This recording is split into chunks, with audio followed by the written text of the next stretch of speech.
Sandamakmak na reaksyon mula sa netizens ang mababasa sa tila banat ni Juliana Perezcova Segovia sa social media personality na si Diwata.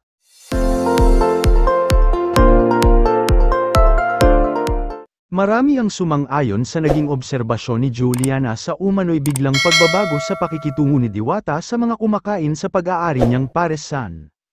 Ito'y matapos ngang magdesisyon si Diwata na tumakbo sa darating na 2025 elections. Naghain siya ng Certificate of Nomination and Acceptance o CONA para sa pagkandidato niya bilang 4th nominee ng vendor party list.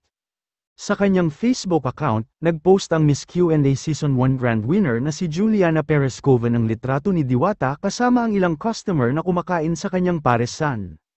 Base sa naturang photo, si Diwata mismo ang may hawak ng cellphone. Ang caption ni Juliana sa kanyang FB post, dating nagsusungit, ngayon kusang lumalapit.